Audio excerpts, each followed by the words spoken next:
बिस्मिल्लाहिर्रहमानिर्रहीम। अस्सलाम वालेकुम वरहमतुल्लाहि वबरकातुहू। उम्मीद करता हूँ कि आप सब लोग बखैर व आफियत होंगे।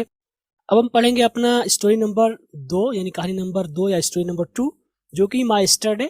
यानी आज हम पढ़ेंगे कि हमने जो है अपना कल कैसे गुजारा, हमारा कल कैसा रहा। और ये भी असल असल में कोई कहानी नहीं है, बल्कि ये भी आपका एक मामूल है, यानी जो आपने कल किया उसको आप बतलाना चाह रहे हैं। ठीक है, तो ये कोई कहानी नहीं, लेकिन इसको हम सीखेंगे। क्योंकि इसकी वजह ये भी है कि आपसे भी कंपनियां पूछ लेती हैं कि कल आपने क्या क्या किया। ठीक है, वो आपको बताना पड़ता है इंटरव्यू में। कभी कभी आपके पास फ़ोन आ सकता है और आपकी अंग्रेज़ी चेक करने के लिए आपसे कहा जा सकता है कि आपने कल क्या क्या किया, तो आपको बताना पड़ेगा। तो इसलिए मैंने मुनासिब समझा कि इस चीज़ को शामिल कर दिया जाए, ताकि अगर आपसे कोई पूछ ले कि आपने कल क्या किया, तो आप बआसानी बता सकें। और ये जो सबक नंबर 2 है, ये वही है जो हमने सबक नंबर 1 में पढ़ा, लेकिन चूँकि वो हमारा रोज़ाना का मामूल था, इसलिए वो प्रेज़ेंट में था।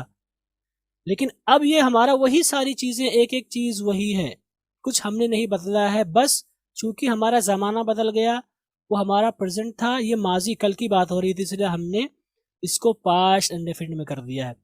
और सारे के सारे जुमले पास्ट इंडेफ़िनिट में हैं और अफ़र्मेटिव हैं। ठीक है, अफ़र्मेटिव का मतलब इसमें नहीं किया है और नहीं सवाल किया गया है। तो सारे के सारे जुमले ये आपके पास्ट इंडेफिनिट अफ़र्मेटिव में, इसलिए मैं इसमें ज़्यादा जुमलों को नहीं बताऊँगा, सारी चीज़ें वाज़ेह हैं। ठीक है? तो अब हम इनका तर्जुमा सीखेंगे और मैं आपको बताऊँगा कि लोग कहाँ-कहाँ गलती करते हैं, और मैं कभी-कभी जो गलतियाँ लोग बार-बार करते हैं उसको दोबारा बताऊँगा। जैसे कि अगर आपको याद हो तो पहले सबक में मैंने बताया कि लोग इसको अर्ली पढ़ते हैं, इस सही क्या है, इसको लोग मिड पढ़ते हैं, सही क्या है। गर्चे मैं आपको बता चुका हूँ, लेकिन फिर भी मैं एक बार रिवाइज़ कराऊँगा, ताकि हमसे जो गलती होती है वो ना हो। ऐसा होता है कि हम गलती करते हैं, हमें बताया जाता है, तब याद आता है कि हाँ, ये गलत था, फिर हम भूल जाते हैं। तो इसलिए मैं बार-बार वो चीज़ रिवाइज़ कराऊँगा, ताकि ज़हन में आपके बैठ जाए, इससे आपका ही फ़ायदा होगा। ओके गाइस, तो अब हम तर्जुमा शुरू करते हैं और उम्मीद करता हूँ कि आप सब लोग पढ़कर आए होंगे। अगर आप पढ़कर नहीं आए हैं तो प्लीज़ ऐसा ना करें, बल्कि आप खुद से पढ़कर आएँ। आप मेरे इस लेसन से आप फ़ायदा उस वक़्त तक नहीं उठा सकते जब तक कि आप खुद से नहीं पढ़कर आएँगे। तो आप ये गलती प्लीज़ कभी भी ना करें। अगर आप नहीं पढ़े तो आप पढ़ लें, उसके बाद ही ये हमारा कोर्स स्टार्ट करें। ओके, अब हम शुरू करने जा रहे हैं अपना सबक नंबर 2। इसके ट्रांसलेशन को देखते हैं और इनके प्रोनाउंसिएशन को भी देखेंगे इंशाल्लाह। तो हम शुरू करते हैं। I got up early in the morning. Okay, यहाँ पर लोग इसको पढ़ते हैं बहुत सारे गोट अप। गोट अप ज़्यादा सही नहीं, थोड़ा सा आप आवाज़ अपनी ऊपर ले जाएंगे, आप कहेंगे I got up. Okay, I got up early, not early, early in the morning. बहुत सारे लोग आप इसको पढ़ेंगे मॉर्निंग भी पढ़ते हैं, मॉर्निंग। मॉर्निंग नहीं होगा, मॉर्निंग, मॉर्निंग। तो क्या होगा, I got up early in the morning. तो हम कहेंगे मैं सुबह सवेरे उठा, मैं सुबह सवेरे उठा, या मैं सुबह में उठा, या सुबह को उठा, या जागा।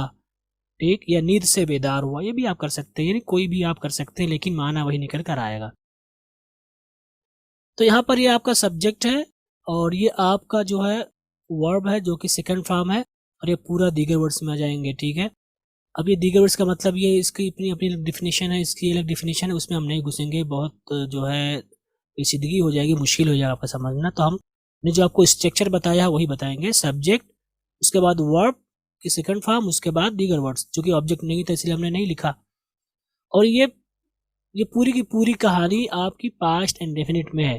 ठीक है, चूँकि आप माज़ी की बात कर रहे हैं, अपने कल की बात कर रहे हैं, इसलिए पूरी की पूरी कहानी पास्ट इंडेफिनिट में है।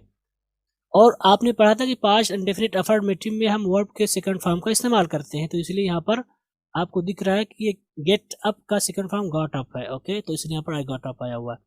तो यही सारे रूल्स सारे सेंटेंसेस में आएंगे, मैं अब उनको नहीं दोहराऊंगा, तो इस चीज़ को आपको ध्यान में रखकर आगे बढ़ना है। तो I got up early in the morning, मैं सुबह को जल्दी उठा, या मैं सुबह में जल्दी उठा, या मैं सुबह सवेरे बेदार हुआ।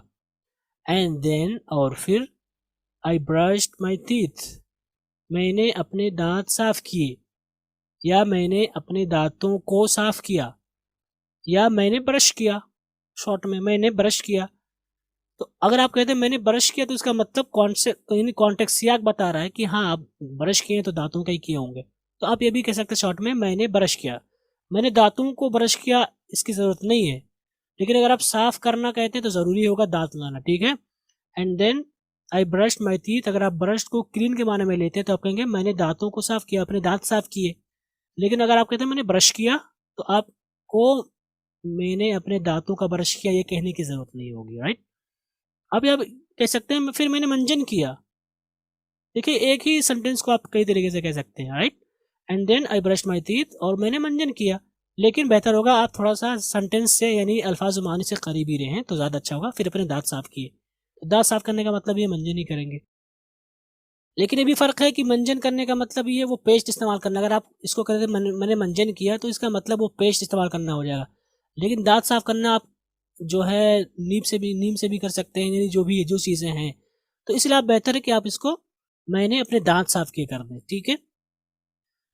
एंड मेड नॉट मेड, बहुत सारे लोग इसको मेड पढ़ते हैं, ये मेड होगा, थोड़ा सा आप मत करेंगे, ठीक है। मेड एब्लूशन, एब्लूशन नहीं एब्लूशन, ठीक। तो एंड यानी यहाँ पर आई छिपा हुआ है, एंड आई मेड एब्लूशन, मैंने वजू किया या मैंने वजू बनाया। Then I went to the mosque, बहुत सारे लोग इसको मॉस्क्यू पढ़ते हैं, मॉस्क्यू नहीं होगा mosque. Then I went to the mosque, फिर मैं मस्जिद गया। एंड प्रेड फज्र विद जमात, प्रे का सेकंड फॉर्म प्रेड है, राइट। और यहाँ पर वेंट या गो का सेकंड फॉर्म है वेंट, गो वेंट, इसलिए यहाँ पर आया हुआ है। एंड प्रेड फज्र विद जमात, और जमात के साथ फज्र की नमाज अदा की, या जमात के साथ फज्र पढ़ी या फज्र अदा की, नमाज लाने की जरूरत नहीं है। यहाँ पर प्रे सलात का मतलब नमाज अदा करना, परफॉर्म भी आप इस्तेमाल कर सकते हैं, परफॉर्म, ओके। आफ्टर दैट, उसके बाद, I set in the mosque, मैं मस्जिद में बैठा, okay. And recited some pages of the holy Quran, और कुरान करीम के कुछ सफ़हात की तिलावत की। रिसाइट का मतलब होता है तिलावत करना, ठीक है। तो इसलिए कहेंगे और कुरान करीम के कुछ सफ़हात की तिलावत की। आप यहाँ पर रिसाइट को पढ़ने की भी माने भी ले सकते हैं, मैंने कुरान करीम के कुछ सफ़हात पढ़े। लेकिन चूंकि रिसाइट ये ज़्यादा अच्छा होगा कुरान के साथ इस्तेमाल करना, इसलिए आप रीड ना लाएं तो अच्छा होगा। रीड का मतलब हो जाएगा पढ़ना, यानी ऐसे ही पढ़ना। लेकिन रिसाइट आप कर देंगे इसका मतलब होगा दिलो जान से पढ़ना, पूरे जो आपके पास कवायद उसूल ज़वाबित थे, मतलब अच्छी आवाज़ में जैसे नमाज वगैरह में होती है, वो मतलब हो रहा है। ये थोड़ा सा फ़र्क आ जाएगा, पढ़ा या तिलावत की, ठीक। तो ये आपका पहला पैराग्राफ है, उम्मीद है कि समझ में आया होगा। अब हम दूसरे हिस्से की तरफ चलते हैं। आगे है आफ्टर दैट, उसके बाद, ये आप यहाँ पर फिर भी कर सकते हैं, या उसके बाद ज़्यादा अच्छा होगा। लेकिन आई केम टू माई होम, अब यहाँ आई केम टू माई होम, फिर मैं अपने घर आया। अगर आप यहाँ पर आई केम बैक कर दे तो ज़्यादा अच्छा हो जाएगा। I came back to my home, मैं अपने घर वापस आया। यहाँ पर आप इसको केम नहीं पढ़ेंगे, केम थोड़ा सा खींचेंगे। I came back to my home, मैं अपने घर आया, ये एक जुमला हो गया आपका। And took a shower, take का मतलब होता लेना, उसकी सेकंड फॉर्म टुक है। टेक अ शावर का मतलब होता नहाना, आप इसको शावर लेना नहीं कहेंगे। टेक अ शावर मतलब अगर आप लफ्जी तर्जुमा करेंगे तो शावर लेना होगा, लेकिन शावर लेना कोई इस्तेमाल नहीं है उर्दू में, तो हम कहेंगे आई टेक अ शावर, मैं नहाया, ठीक है। तो एंड टुक अ शावर, मैंने गुस्ल किया भी आप कर सकते हैं।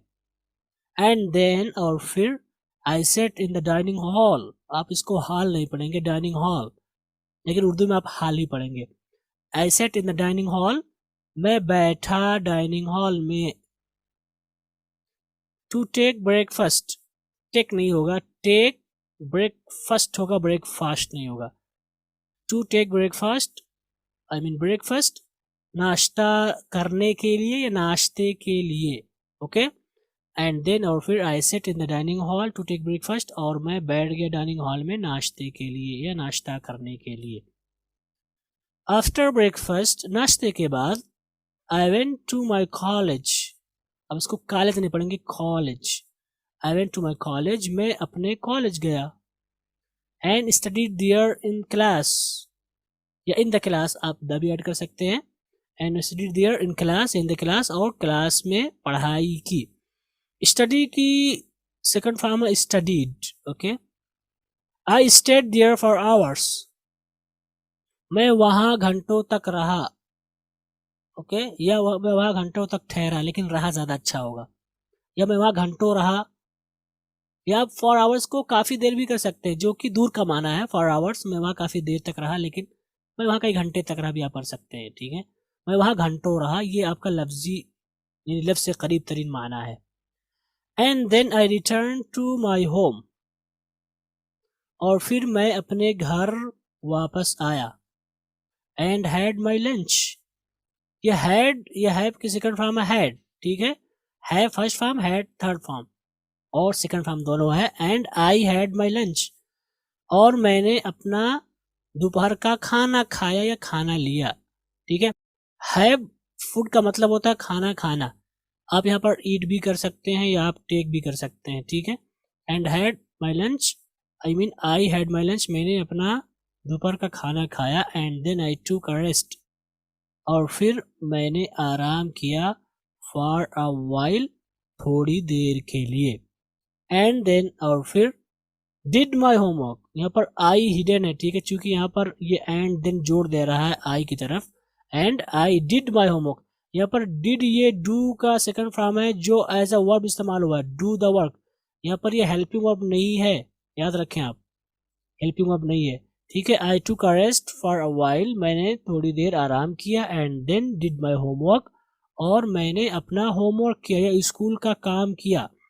अब यहाँ पर होमवर्क का आप स्कूल का काम भी कह सकते हैं, स्कूल के काम भी कह सकते हैं, यानी प्लूरल भी आप इस्तेमाल कर सकते हैं, सिंगुलर भी।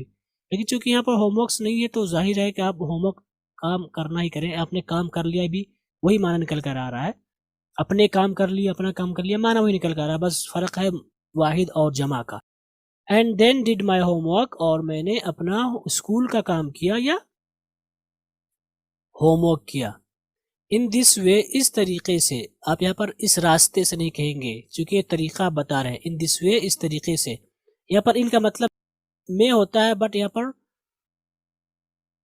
से का माना लेंगे आप। ओके, इन दिस वे, इस तरीके से। आई पास्ड माई यस्टरडे, मैंने अपना कल गुजारा। ओके, बीता हुआ कल कहने की जरूरत नहीं है, मैंने अपना कल गुजारा। या आप कह सकते हैं आई पास्ड माई यस्टरडे, इस तरह से मेरा कल गुजरा। ओके, तो ये आपका कल के बारे में है। अगर आपसे कोई पूछ ले कि आप बताइए कि आपने कल क्या किया, तो आप इस तरीके से बताएंगे। ये पैटर्न है आपका, इसी पैटर्न की बुनियाद पर आप अपनी बात रखेंगे। ठीक है, तो एक मुसलमान की ज़िंदगी देखी जाए तो इन्हीं के इर्द गिर्द घूमती है। नमाज पढ़ना, फिर कुरान की तिलावत करना, सारी चीज़ें हैं, इसलिए मैंने ऐड कर दी हैं। आप इसको बदल भी सकते हैं अपनी ज़रूरत के हिसाब से, इसको आप चेंज कर सकते हैं, जैसा भी आपको मुनासिब हो। और आपको इनको रटने की ज़रूरत नहीं है। प्लीज़ आप हर चीज़ को ना रटें। रटने की ज़रूरत होती है, कुछ चीज़ें होती है, हर चीज़ को आप मत रटा करें। आपको पैटर्न पता है, आपको बस क्या लेने, अल्फाज व मानी लेने हैं। ठीक है, आपको अगर कहना है मैं अपने घर वापस आया, तो आपको रटने की जरूरत नहीं। I came back to my home, I came back to my home, I came back to my home, भूल जाएंगे आप। आपको पता है, सबसे पहले हम सब्जेक्ट कहेंगे, उसके बाद चूंकि ये पास्ट इंडेफिनिट में है, तो हम जो है बगैर हेल्पिंग वर्ब के हम वर्ब के सेकंड फॉर्म का इस्तेमाल करेंगे। उसके बाद अगर ऑब्जेक्ट पाया गया तो ऐड कर देंगे, वरना दीगर वर्ड्स ला देंगे। तो जो आपको पैटर्न पता है, तो आपको रटने की जरूरत नहीं है। बच्चे क्या करते हैं पता है, जो है सवाल जवाब, खासकर एग्जाम वाले दिन सवाल जवाब रटते हैं। मैंने कभी नहीं रटा सवाल जवाब को। मैं एक बार पढ़ लेता था, हाँ ये है, तो जब मैं उर्दू में उसको याद करता था और जाके इम्तिहान में लिखाता था।